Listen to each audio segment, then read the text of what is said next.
Umar radiallahu anhu once, he sees a young man, maybe in his 17, 18, 19, 20. He sees a young man sitting in the masjid, praying and worshipping and doing nothing else. That's all he was doing. So he asked, who provides this young man food and clothing and drink and all that? Who provides him for his sustenance? They said to him, his brother, Ya Amir al-Mu'mineen. He said, his brother is far better than him. And the guy's sitting in the masjid 24/7. So then Umar radiallahu anhu he wore his heart on his sleeve and he used to carry a stick with him. Anybody who did something wrong, he would tap him with it. Sometimes it'd be a bit harder, sometimes a bit softer. He would wake up the people. And he is the Khalifa. So he came up to him and he said to him, young man, get up and work. Go get a job. The sky does not rain down gold and silver for you. Did you ever see the sky raining gold and silver? Never. So get up and stop sitting there going, Yallah, let it come. No. Some people do that in istikhara. Istikhara means to ask Allah subhanahu wa ta'ala for, to rely on Allah subhanahu wa ta'ala in whatever you're about to do. So I avoided saying guidance, because some people still misunderstand the word guidance. When I say guidance, suddenly what do they wait for? A sign. Not just any sign, supernatural sign. Like this. You sit, you make the istikhara, and I wait 5 minutes. And then it comes. What comes? I don't know what it is. From where? From Allah. What is it? Wallah, I don't know, but it's coming. It's there. It comes down. I feel it. Some people believe istikhara, you have to see a dream. Again, who told you you have to see a dream? Can anyone here, please, for the love of Allah subhanahu wa ta'ala, give me any evidence from the Quran or any hadith that once you made istikhara, you're supposed to see a dream? Someone? Well, that's okay, you can say it. I'll learn if there is a dalil. I've searched everywhere. Dua, istikhara does not mean that you have to see a dream, brothers and sisters. You may see dreams, but here's the thing. Let me explain to you. Abuse happens through dreams. Control happens through dreams, especially sometimes through parents who want their own whims and desires, so they abuse their children through it. For example, a really good guy would come and ask for their daughter. This has happened many times. I hear this day in, day out. Someone comes, maybe their daughter's interested in a guy who's come, is a really good guy, he's come and asked for their daughter, everything is good, alhamdulillah, or the other way around. The parents say, let me make an istikhara first. Here we go. The parents don't want him. They don't want him. They've already had fights over fights. Wallah, if you don't, I will never visit you. All your siblings will never come to visit you. Anyone who goes there, if she marries him, nobody, everybody cut him off. Why? For your own whims and desires. No reasonable reason. So then when some of them, they keep going at it, they go, let me make an istikhara. Here we go, mashallah. What do you think they're going to see in their dream? They could see things that their brain is telling them. Already we don't want him. So in my dream, I'm going to see that he's a bad person. The shaitan will say, there's a vulnerability, I'm going to stuff this one up for them. And even if you see a righteous dream, how do you know what's a righteous dream from it? What is the measure? How do you know? And brothers and sisters, we tell ourselves these things. Sometimes a relationship is there, it goes on for months between a boy and a girl, behind their parents' backs. They get attached to each other and they've established memories. The more the memories you have, the more the relationship between you two are. Did you guys know that? What is relationship? Relationship are memories. The more you deposit good memories between each other, the more the relationship and the bond is going to be. And they call it dating. Brothers and sisters, dating is a Western terminology.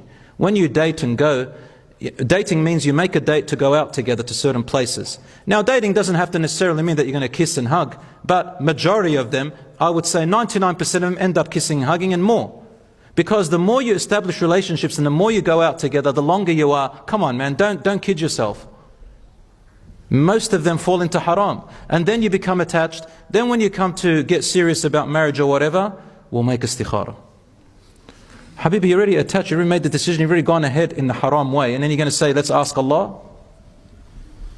You know what you're going to see in your dreams? You're going to see he's a prince, he's beautiful, he's amazing. Or you might see shaitan dreams. Because your brain is all over the place now. You're full of emotions. So brothers and sisters, the istikhara is about tawakkul. What is tawakkul? No matter what the outcome, Alhamdulillah, I will keep going, because if it's what I wanted or if it's something I didn't want, it doesn't matter. I have my trust in Allah because some other door is going to open. Sometimes the door closes in every way. Then we go and do tahajjud. The tahajjud has to be sincere, brothers and sisters. Some people, they go to Umrah, they say, I'll make my dua in front of the Kaaba. That's my secret, that's my key. Ya Allah, please give me that person. The proper dua, brothers and sisters, is like this. Oh Allah, give me what's best for me and keep away what's bad for me. Obstacles will come in your way and you will start feeling intense feelings as the time goes on, as the situation develops. When you reach a brick wall and you think, man, beyond this I'm going to be doing haram. Beyond this it's mentally draining for me. Beyond this there's going to be lifelong problems. Then you say, khalas, maybe it's better for me to move away. That could be the sign. So brothers and sisters, don't make istikhara and dua and expect some particular sign to come to you. People give me all sorts of strange, weird, interpretations.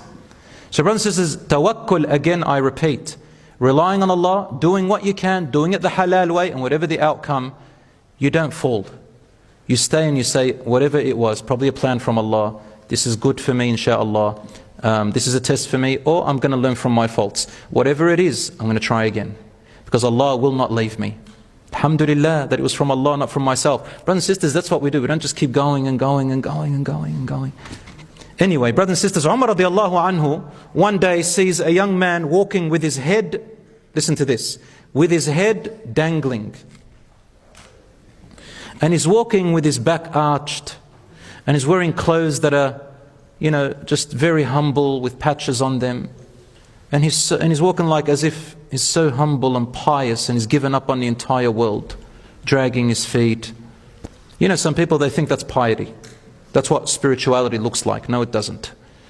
Umar ibn Khattab with his usual stick comes off his horse, comes to that young man, and he says to him, lift your head up. He hit him a little bit there. Lift your head up. Islam is not a sickness. In other words, so you became religion, suddenly you act like you're sick? Islam made you sick? Put your head up like a lion and move forward. Islam is not about that. Sitting in monastery, sitting in becoming worship, a monk or something. No. Islam is continue. You be ahead of everybody, inshallah, as much as you can. That's what Islam is. And that's how the Prophet ﷺ was.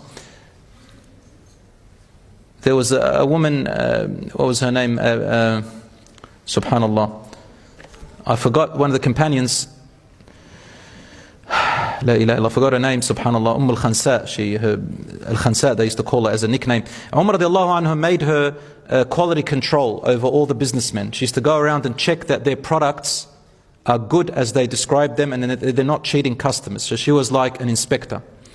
And one day she saw a group of young men coming in, and they were miserly, they were humbled, they were dragging their feet, and they looked very soft and weak. And she said, what's this? The companions have never seen pious religious people walk like that.